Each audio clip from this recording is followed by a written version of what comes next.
جو آج کا ہمارا سوال ہے، آج ہم 3 سوالوں کے جوابات دیں گے۔ ایک سوال یہ ہے کہ کیا عبادت کسی بھی وقت ساقط ہو سکتی ہے جب کہ بندہ ہوش و حواس میں ہو، عقل اس کی سلامت ہو، کھاتا پیتا ہو اور بڑے ہی کر و فر کے ساتھ رہتا ہو؟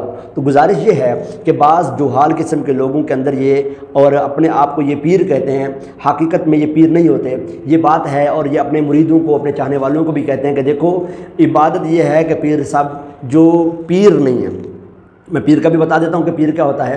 جو پیر نہیں ہے اس کے حوالے سے کہتے ہیں کہ جناب ان کی خدمت کر لی، ان کے مزار پر حاضری دے دی، ان کے مزار پر دھمال مچا لیا، ان کے مزار پر جانا گھنٹے باندھ دیے، گھنٹے بجا لیے، تو یہ تمہاری عبادت ہو گئی۔ ساری رات بیٹھ کر تم نے آگ جلائی، وہاں پر بیٹھ کر جانا وہ نعرے لگائے ڈی ڈی کے اور طرح طرح کے جانا وہ پٹھے کام کیے، یہ سب تمہارے جانا وہ عبادت ہے۔ اب تمہیں تمہاری نماز بھی یہی ہے، تمہارا حج بھی یہی ہے، تمہاری زکوٰۃ بھی یہی ہے، تمہارا سب کچھ یہی ہے، اب تمہیں مسجدوں میں مولویوں کے پیچھے جانے کی حاجت نہیں ہے۔ گزارش یہ ہے، مصطفیٰ جان رحمت صلی اللہ تعالیٰ علیہ وآلہ وسلم اللہ پاک کے سب سے مقرب ہستی ہیں۔ آپ علیہ الصلوۃ والسلام نے کسی بھی صورت میں نماز کو ترک نہ فرمایا، آپ نے نماز کو ادا فرمایا۔ آپ کے غلاموں کی اگر بات کریں، کسی بھی صحابی نے نماز کو ترک نہ کیا۔ حضرت عمر بن خطاب رضی اللہ تعالیٰ عنہ جب آپ پر حملہ کیا گیا تو آپ زخمی حالت میں بھی، آپ جب ہوش میں آیا تو آپ نے فرمایا کہ نماز کی ذکر کیا، اور آپ رضی اللہ تعالیٰ عنہ نماز کے حوالے سے گفتگو فرماتے رہے۔ مولا علی کرم اللہ تعالیٰ وجہہ الکریم، آپ کا نماز کے ساتھ اس قدر محبت کا سلسلہ تھا کہ آپ کے پنڈلی مبارک میں جو ہے وہ تیر لگ گیا، جو نکل نہیں رہا تھا، بس کوشش بھی نہیں نکل رہا تھا۔ آپ نے فرمایا ایک کام کرو، میں نماز پڑھتا ہوں، تم لوگ نکال لینا۔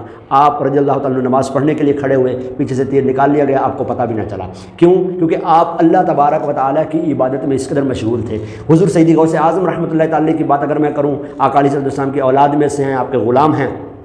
حضور غوث پاک رضی اللہ تعالیٰ عنہ جب عبادات اور ریاضات کی اس کیفیت میں تھے کہ آپ بھوکے پیاسے اور مجاہدات میں مصروف تھے، تو آپ رضی اللہ تعالیٰ عنہ پر بادل نے سایہ کیا، جس سے بارش برسی، اور آپ رضی اللہ تعالیٰ عنہ سے کچھ پانی پی لیا، تو آپ کو جب کچھ ہوش آیا، کچھ سنبھلی کیفیت، تو آپ رضی اللہ تعالیٰ عنہ کو بادل سے آواز آئی، اے عبد القادر میں تیرا رب بول رہا ہوں، تو نے مجھے راضی کر لیا ہے، اب تجھے کوئی بھی عبادت کرنے کی ضرورت نہیں ہے۔ حضور سیدی غوث اعظم رحمۃ اللہ تعالیٰ نے فرمایا، اے شیطان تو مردود ہے، تو لعین ہے۔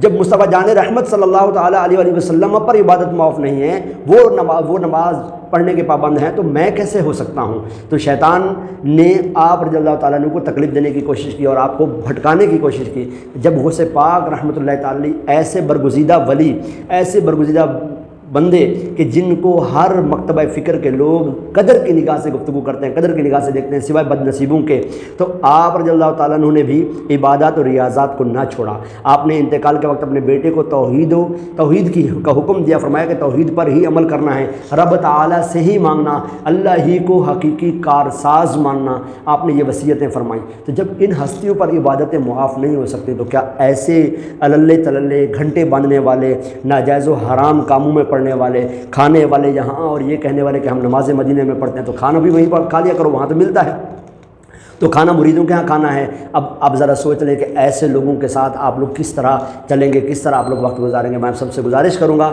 ایسے لوگوں سے بچیں، ایسے لوگوں کے فتنوں سے بھی بچیں۔